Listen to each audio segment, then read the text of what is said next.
अंग्रेजों के समय में बने हुए थे और ऐसे ही चले आ रहे थे।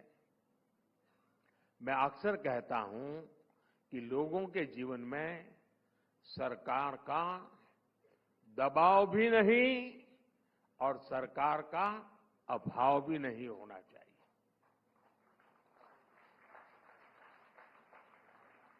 गरीब है, उसको लगना नहीं चाहिए कि संकट के समय कोई आया नहीं। अभाव नहीं होना चाहिए। सरकार की जहां जरूरत है सरकार होनी चाहिए। लेकिन ये क्या तरीका है? आए दिन सरकार टांग अड़ाती रहे, जिंदगी की हर चीज में सरकार। और मैं तो अगर 2047 तक का मेरा मिशन पूरा हुआ तो मान लीजिए मैं हर एक की जिंदगी से सरकार बाहर निकाल दूंगा। सामान्य मानवीय की जिंदगी में सरकार होनी ही नहीं चाहिए। उसको खुली छूट होनी चाहिए अपनी जिंदगी जीने की। अपने सपनों को साकार करने के लिए खुला आसमान उसके लिए छोड़ देना चाहिए। और इसी सोच के साथ हमने ईज ऑफ लिविंग के लिए, जैसा मैंने कहा ना, हमने 1,500 कानून खत्म किए। वैसे ही भांति भांति की चीजें सरकार मांगती रहती है। अच्छा, ये फॉर्म लाए, ये ले आओ, ये लाए, वो ले आओ, वो लाए, वो लाए। आपका घर यहां है, अच्छा आपके घर के सामने कौन रहता है, ले आओ। यानी ये पता नहीं सरकार में आदत बन गई है। आप जानकर के खुश हो जाएंगे, मैंने 40,000 से ज्यादा ऐसे कंप्लायंसेस को खत्म कर दिया और उन्हें बहुत आसान बना दिया है। 40,000। आप सामान्य नागरिक को क्या तकलीफ होती होगी भाई?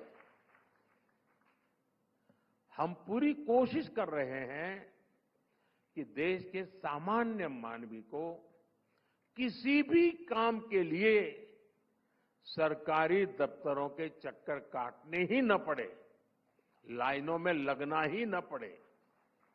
बिजली बिल हो, हाउस टैक्स हो, वाटर टैक्स हो, प्रॉपर्टी का काम हो, स्कॉलरशिप के लिए सब अप्लाई करना हो, ऐसे दर्जनों काम अब ऑनलाइन हो जाते हैं।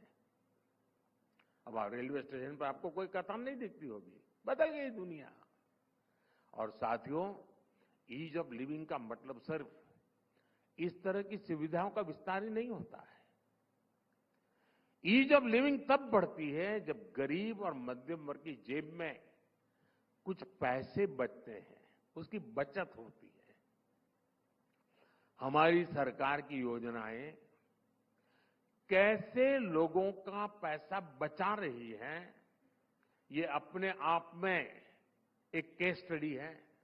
और अभी आप पढ़ रहे हैं तो शायद वहां इस पर उठाइए काम, अरुण जी, आपकी यूनिवर्सिटी को लगाइए। 2014 में 2 लाख रुपए की सालाना इनकम पर टैक्स देना होता था। 2 लाख इनकम पर इनकम टैक्स था। आज 7 लाख रुपए की सालाना इनकम पाने वाले को 1 रुपये का भी टैक्स नहीं है। इसमें तो ताली बजाओ यार, पैसा तुम्हारा बच रहा है।